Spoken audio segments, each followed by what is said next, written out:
SR Ranganathan 133వ జన్మదినాన్ని జరుపుకోవడం చాలా సంతోషకరమైన విషయమని పొన్నం ప్రభాకర్ అన్నారు. ఈ సందర్భంగా నిజాం కాలంలో అతి పురాతన మొట్టమొదటి లైబ్రరీ హైదరాబాద్ అఫ్జల్గంజ్లో ఏర్పడిందన్నారు. లైబ్రరీ అభివృద్ధికి నోచుకోకపోవడం దురదృష్టకరమన్నారు. గత పాలకుల నిర్లక్ష్యం వల్ల లైబ్రరీ మరుగున పడిందన్నారు. లైబ్రరీలో ఉన్న ఉద్యోగుల అన్ని సమస్యలు ప్రభుత్వం దృష్టి తీసుకెళ్లి పరిష్కరిస్తారని హామీ ఇస్తున్నామన్నారు. అందరి ఉద్యోగులతో పాటు లైబ్రరీలో పనిచేస్తున్న ఉద్యోగులకు 1వ తేదీన జీతాలు వచ్చేలా చూస్తామన్నారు. రాబోయే భవిష్యత్ తరాలకు అనుగుణంగా లైబ్రరీని తీర్చిదిద్దుకుందామన్నారు. గత చరిత్రలు తెలుసుకోవాలంటే పుస్తకాలు చదవడం మంచిదని, దేశంలో తెలంగాణ లైబ్రరీ ముందుండే విధంగా తాను కృషి చేస్తానని అన్నారు. తెలంగాణ రాష్ట్ర ప్రభుత్వం విద్య, ఉపాధి, వ్యవసాయానికి, ఆరోగ్యానికి పెద్దపీట వేస్తుందన్నారు. కార్యాలయ కలాపాలను కూడా సింగిల్ హ్యాండ్ తో మెయింటైన్ చేస్తున్నందుకు వారికి కూడా ఈ సందర్భంగా శుభాభివందనలు తెలియజేస్తున్నారు. తొందరగా రావాలి. అదేవిధంగా సుజాత గారు కూడా, సుజాత సూపరింటెండెంట్ గారు, అదేవిధంగా గణపతి సూపరింటెండెంట్ అందరికి కూడా లంచ్ కూడా ప్రొవైడ్ చేశాం సార్. అదేవిధంగా అనిత, శ్రీమతి అనిత, ఇప్పుడు ఈ రోజా రమణి గారిని డాక్టర్ రియాజ్ సార్ గారు, అదేవిధంగా గౌరవ మంత్రివర్యులు సర్టిఫికేట్స్ తో సన్మానిస్తున్నారు. తదుపరి వీళ్ళంతా కూడా కృషి చేస్తున్నారు. మాకు సిబ్బంది పెరగలేదు సార్, కేవలం 6 రియాజ్ గారికి, అదేవిధంగా రాజు గారికి, ఇక్కడికి విచ్చేసినటువంటి పెద్దలందరికీ గ్రంథాలయాల పట్ల అభిమానము, ప్రేమ, గ్రంథాలయాల పట్ల ఉన్నటువంటి అవగాహనతో ఈ కార్యక్రమంలో పాల్పంచుకున్న మీ అందరికీ కూడా హృదయపూర్వకంగా నమస్కారం. ఆగస్టు 12, 1892లో రంగనాథన్ గారు జన్మిస్తే ఈ రోజు కూడా మనం వారి జ్ఞాపకం చూడి వారి జన్మదినాన్ని జాతీయ స్థాయిలో గ్రంథపాలకుల దినోత్సవంగా జరుపుకుంటా ఉన్నాం. అంటే ఒక చరిత్రలో వారు గ్రంథాలయాలకు సంబంధించిన చేసినటువంటి కృషిని మనం ఎవరూ కూడా మరవలేదు. వారు చేసినటువంటి కృషిలో భాగంగా ఆనాడు నిజాం ఈ యొక్క ఈ లైబ్రరీని నిర్మించడం జరిగింది. 5 మహల్ అంటే 5 అంతస్తులతోటి ఇంత పెద్ద భవనము ఆర్కియాలజీ డిపార్ట్మెంట్ కు సంబంధించి ఈరోజు గుర్తింపబడినటువంటి ఈ యొక్క భవనం ప్రపంచ స్థాయిలోనే ఈ యొక్క సెంట్రల్ లైబ్రరీగా దేశానికి కూడా మార్గదర్శిగా ఉన్నటువంటి లైబ్రరీకి సంబంధించి మన రాష్ట్ర రాజధానిలో అందరికీ అనేక మందికి, వందల వేల మందికి, లక్షల మందికి ఉపయోగపడ్డది. వారు చెప్పినట్టుగా స్వాతంత్ర ఉద్యమానికి కావచ్చు, తెలంగాణ ఉద్యమానికి కావచ్చు, లేదా మేధా సంపత్తిని తీసుకోవడానికి కావచ్చు, పుస్తక పఠనం అనేటువంటి, పుస్తక నాలెడ్జ్ అనేటువంటిది ఇక్కడ నుంచి పొందిన వాళ్ళు అనేక మంది కోకొల్లలు.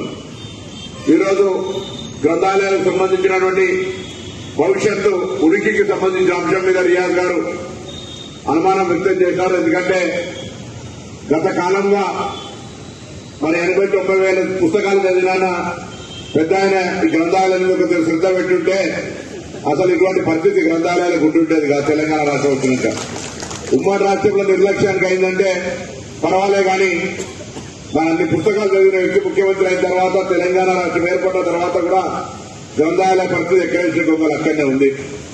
తప్పకుండా మిత్రుడు, ఉద్యమకారుడు నాతో పాటుగా తను చెప్పినటువంటి గ్రంథాలయాలు, నేను ఒక విద్యార్థి నాయకుడిగా రాజకీయాల్లోకి వచ్చినాం. గ్రంథాలయాల ప్రాధాన్యత, పుస్తకాల యొక్క జ్ఞాన విజ్ఞానం, వాటితోటి ఎంతమందికి భవిష్యత్తు ఉంటుంది, ఏ విధంగా అఫోర్డబుల్ అంటే పెట్టుబడి పెట్టలేకుండా ఉండేటువంటి వాళ్ళు చదువుకునేంత విజ్ఞానాన్ని కొనుక్కోలేని వాళ్ళు ఇక్కడ పొందగల. పెండింగ్ లో ఉన్నటువంటి గ్రంథాలయాల పోస్టులకు సంబంధించిన నోటిఫికేషన్ మీరు ఒక లెటర్ ఇవ్వండి లిఖితపూర్వకంగా.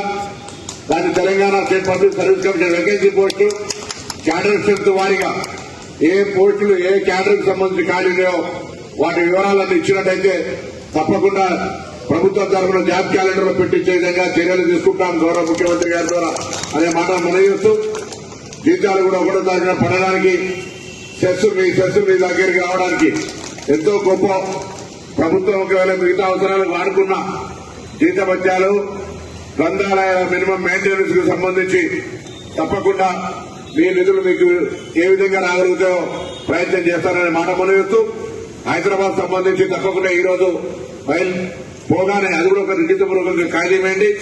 దాని మీద జీహెచ్ఎంసీ అధికారులను వెంటనే సూచన చేసి గ్రంథాలయ సెస్ వసూలు చేయబడినటువంటి దానిలో ఇమ్మీడియట్ గా వాళ్ళ అవసరాలకు ఎంతో కొంత కేటాయించమని చెప్పే మాట కూడా చెప్తాననే మాట ఈ సందర్భంగా మనం చేస్తాను. తప్పకుండా రంగనాథన్ గారు మనకి ఏ విధంగా స్ఫూర్తి ఇచ్చినారో ఇవాళ గ్రంథాలయాలకు సంబంధించి ప్రతి మండలం కావచ్చు, ప్రతి మున్సిపాలిటీ కావచ్చు, లేదా విద్యా కేంద్రాలైనటువంటి కొన్ని ప్రాంతాల్లో అదనంగా ఈ గ్రంథాలయాలు ఏర్పాటు చేసి మారుతున్న కాలానికి అనుగుణంగా సాంకేతికమైనటువంటి అంశం ద్వారా జోడించుకొని మరి భవిష్యత్తు ప్రజలకు ఉపయోగపడేటువంటి గ్రంథాలయాల రూపకల్పన చేయాల్సిందిగా నేను రియాజ్ గారిని కోరుతూ ప్రభుత్వం సానుకూలంగా ఉంటుంది.